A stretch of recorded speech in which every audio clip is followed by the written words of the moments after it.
షాపులు బార్లు బంద్. నేటి సాయంత్రం నుండి 48 గంటల పాటు తెలంగాణ వ్యాప్తంగా 2 రోజుల పాటు మద్యం దుకాణాలు బంద్కు అధికారులు ఆదేశాలు జారీ చేశారు. తెలంగాణలో జరుగుతున్న మున్సిపల్ ఎన్నికల దృష్ట్యా శాంతి భద్రతల పరిరక్షణ, ఎన్నికలు ప్రశాంతంగా నిర్వహించేందుకు వీలుగా అన్ని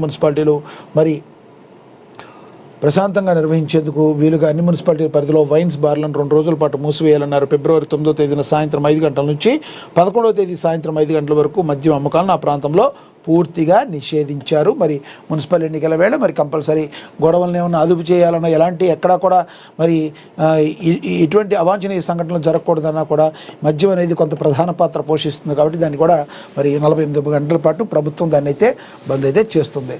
ఇక అదేవిధంగా పాత జిల్లాలు రద్దు చేయమని, కొత్త జిల్లాలు ఇస్తామని, కొత్త జిల్లాలకు ఏర్పాటు చేసేది ఏమీ లేదని, ఉన్నవాటిని వ్యవస్థీకరిస్తామని ఆల్రెడీ చెప్పారు. ఇక చెన్నైలో జగన్ గురించి కూడా మనం చూసాం.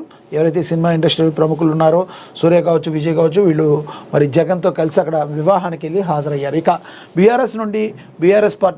బీజేపీ నుండి బీఆర్ఎస్ పార్టీలోకి చేరికలు, పార్టీలోకి ఆహ్వానించిన సబితేంద్రారెడ్డి సమతా కుంభు కన్నుల పండుగ 40వ సమతా కుంభు కన్నుల పండుగ జరిగింది. 4వ బ్రహ్మోత్సవాలు. జీవితంలో ఎదురయ్యే కష్ట సుఖాలు రథచక్రాలు లాంటివి శ్రీ తిదండి చిరంజీవి స్వామి చెప్పడం అయితే జరిగారని కూడా ప్రచురించారు. ఇక ప్రచారంలో దూసుకుపోతున్న అంజలి 11 వార్డు అభివృద్ధి పూర్తి స్థాయిలో బాధ్యత తీసుకుంటా గత పాలకుల నిర్లక్ష్యానికి గురైన 11 వార్డును ఆమనగల్లో అభివృద్ధి చేస్తానని ఆమె చెప్తుంది. ఇక మున్సిపల్ పోర్లో బీఆర్ఎస్ ప్రచారం జోరు పెంచిన గులాబీ అభ్యర్థులని, అదేవిధంగా మున్సిపల్ ఎన్నికల ప్రచారంలో దూసుకుపోతున్న కంది శ్రీనివాసరెడ్డి అని కూడా ప్రచురించారు. మనకు తెలుసు ఆదిలాబాద్లో మరి కంది శ్రీనివాసరెడ్డి తనదంటూ ఒక ప్రత్యేక శైలిని ఏర్పాటు చేసుకున్నారు, తనకంటూ ఒక మార్క్ ఏర్పాటు చేసుకున్నారు. అక్కడ ఉన్న ప్రజల్లో కంది శ్రీనివాసరెడ్డి అంటే ఒక విపరీతమైన అభిమానం ఉంది. ఎందుకంటే పేదలకు ఆకలితో ఉండకూడదని ఆయన చేస్తున్న నిరంతర అన్నదానం కావచ్చు, అంబులెన్స్ల ద్వారా సేవలు కావచ్చు, ఇవన్నీ ప్రజల్లో అక్కడ గుర్తుండిపోయాయి. కాబట్టి కంది శ్రీనివాసరెడ్డిని ఎప్పుడు కూడా అక్కడ జిల్లా ప్రజలు ఎంతో గొప్పగా చూసుకుంటూ ఉంటారు. ఇక అలాంటి కంది శ్రీనివాసరెడ్డి 25, 26, 27, 38, 46, 47 వార్డుల్లో తిరిగి కాంగ్రెస్ పార్టీని అత్యున్నత స్థాయిలో మెజారిటీతో గెలిపించి కాంగ్రెస్ పార్టీ జెండాన్ని రెపరెపలాడించాలని చెప్పి కంది శ్రీనివాసరెడ్డి అక్కడున్న ఓటర్ మహాశైలిని అభ్యర్థించారు. వాళ్ళందరూ కూడా వాళ్ళ కేరింతల మధ్య అవును అనే సమాధానం ఇస్తున్నారు. ఇక కాంగ్రెస్ పార్టీ అభ్యర్థులను గెలిపించాలని ఓటర్లకు విజ్ఞప్తి చేశారు. కాలనీలోని కంది శ్రీనివాసరెడ్డి ఘనస్వాగతం పలికింది. మరి వార్డుల్లో ఆయా కాలనీలోని కంది శ్రీనివాసరెడ్డి స్థానిక నాయకులని, కాలనీ వాసులను పూలు చల్లుతూ ఘనస్వాగతం పలికారు. ఆయన నిర్వహిస్తున్న ప్రచారానికి ప్రజల నుండి అనూహ్య స్పందన వస్తుంది. ఆదివారం మున్సిపల్ పరిధిలోని ఈ సంబంధిత ఇందాక మనం చెప్పుకున్నట్టు ఈ వార్డుల్లో మరి కాంగ్రెస్ పార్టీ కౌన్సిలర్ అభ్యర్థులు తమ తరపున శ్రేణులతో కలిసి ప్రచారం చేపట్టారు. 25, 26, 27, 38, 46, 47 వార్డుల్లో ప్రచారం అయితే కలిసి చేశారు. ఇక త్వరలోనే మహిళలకు 2,500 రూపాయల ఆర్థిక సాయం పథకం కూడా అమలు అవుతుందని కూడా చెప్పారు. సంబంధిత నాయకులందరూ కూడా పాల్గొన్నారని కూడా ప్రచురించారు. ఇక ప్రజల్లో విశ్వాసం కోల్పోతున్న కాంగ్రెస్ పార్టీని రాష్ట్ర నాయకులు మంచర్ల శ్రీనివాస్ అన్నారని చెప్పి మరి అది కూడా ప్రచురించారు. ఇంకా గీత కార్మికుల పెండింగ్ సమస్యలు తక్షణమే పరిష్కరించాలని, గీత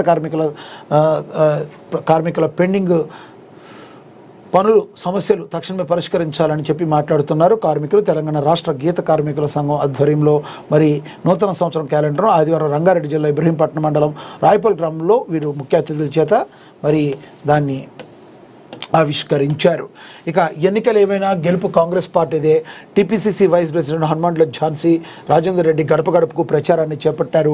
పోలింగ్ ప్రక్రియ పకడ్బందీగా నిర్వహించాలని మంచిర్యాల జిల్లా ఎన్నికల అధికారి కలెక్టర్ కుమార్ దీకప్ తెలిపారని ప్రచురించారు. ఇక 10వ వార్డులో పెద్దపల్లి ఎంపీ ప్రచారం, పనస రాజయ్య గెలుపు ఖాయం, పెద్దపల్లి ఎంపీ గడ్డం వంశీకృష్ణ కూడా మరి చెప్పారని. ఇక విజయమే లక్ష్యంగా ప్రచారం చేస్తున్న 26 వార్డు బీజేపీ అభ్యర్థి దుబోనం మమతా సుధానంద ఇక భక్తులకు సాఫీగా దర్శనమయ్యేలా ఏర్పాట్లు చేయాలని చెప్పి మరి వేములవాడ ఇన్ఛార్జ్ కలెక్టర్ గరిమా అగర్వాల్ కూడా మరి మాట్లాడారని కూడా ప్రచురించారు. ఇక ప్రజా సమస్యల పరిష్కారానికి నిరంతరం కృషి చేయాలని చెప్పి ఉప్పల్ ఎమ్మెల్యే బండారు లక్ష్మారెడ్డి తెలిపారు.